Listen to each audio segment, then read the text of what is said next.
Hi welcome back to my YouTube channel. Yes, ಇವತ್ತು Monday temple ಹೋಗೋಣ ಅಂತ sudden plan ಮಾಡಿಕೊಂಡು ರೆಡಿ ಆದ್ವಿ. ಆದರೆ ಅಲ್ಲಿ ಹೋಗಿ ನೋಡಿದ್ರೆ ಟೆಂಪಲ್ ಓಪನ್ ಇರಲಿಲ್ಲ. ಅದೇ ದೇವಸ್ಥಾನ ಪುರ್ಮ ನಡೆದಿರೋದ್ರಿಂದ ಅಲ್ಲಿಗೂ ಕೂಡ ಹೋದ್ವಿ. ಇವತ್ತು ಯಾಕೋ ಗೊತ್ತಿಲ್ಲ, ಅಲ್ಲೂ ಕೂಡ ಕ್ಲೋಸ್ ಆಗಿತ್ತು. ಹಾಗೆ ಸ್ವಲ್ಪ ಹೊತ್ತು ಕುಂತಿದ್ದು. ಆಮೇಲೆ ಪುರೋಹಿತ್ರಿಗೆ ಕಾಲ್ ಮಾಡಿ ವೆಯ್ಟ್ ಮಾಡಿದ್ರಿ. ಅವರು ಒಂದು 10 ಮಿನಿಟ್ಸ್ ಬರ್ತೀವಿ ಅಂತ ಹೇಳಿದರು. ಅದಾದಮೇಲೆ ಪುರೋಹಿತರು ಕೂಡ ಬಂದರು. ಪೂಜೆ ಎಲ್ಲ ಚೆನ್ನಾಗಾಯಿತು. ಪೂಜೆ ಎಲ್ಲ ಮುಗಿಸ್ಕೊಂಡು ಅಲ್ಲೇ ಸ್ವಲ್ಪ ಹೊತ್ತು ಕುಂತಿದ್ದು. ಆಮೇಲೆ ನಾವು ದೊಡ್ಡಮರದ ಒಳಗೆ ಮುನೇಶ್ವರ ಟೆಂಪಲ್ಗೆ ಹೋದ್ವಿ.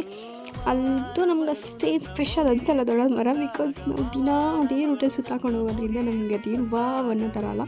ಸೊ ಅದು ನೋಡೋಕ್ಕೆ ಬೇರೆ ಕಡೆಯಿಂದ ಎಷ್ಟೋ ಜನ ಬರ್ತಾರೆ, ನಮ್ಗೆ ಅದೇನು ಅನಿಸೋದಿಲ್ಲ. ಆ್ಯಂಡ್ ಕೊಂಬೆ ನೋಡ್ಬಿಟ್ಟು ನಮ್ಮ ಲಡ್ಡು ಏನಿದು ಆ ದೊಡ್ಡ ಕೊಂಬೆ ನೋಡ್ಬಿಟ್ಟು ಹಾವು ಅಂತ ನಮಗೆ ಎದುರಿಸ್ತಾ ಇದ್ಲು. ಆಮೇಲೆ ಈ ಟೆಂಪಲ್ಲು ಕೂಡ ಕ್ಲೋಸ್ ಆಗಿಬಿಟ್ಟಿತ್ತು ಗೈಸ್.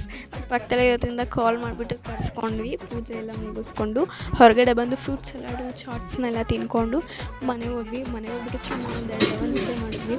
ಇವತ್ತು ಪಿಜ್ಜಾ ಆಫರ್ ನಡೀತಾ ಇತ್ತು, ಸೊ ಪಿಜ್ಜಾನ ಬುಕ್ ಮಾಡ್ಕೊಂಡ್ವಿ. ಬಟ್ ನಮ್ಮ ಪ್ಲೇಸಿಗೆ ಯಾವ ಡೆಲಿವರಿ ಇಲ್ಲ ಅಂತ ಹೇಳಿಬಿಟ್ರು. ಮತ್ತು ಶಾಪ್ಗೆ ಹೋಗ್ಬಿಟ್ಟು ಪಿಜ್ಜಾನ ಮನೆಗೆ ತೊಗೊಂಡು ಬಂದ್ವಿ.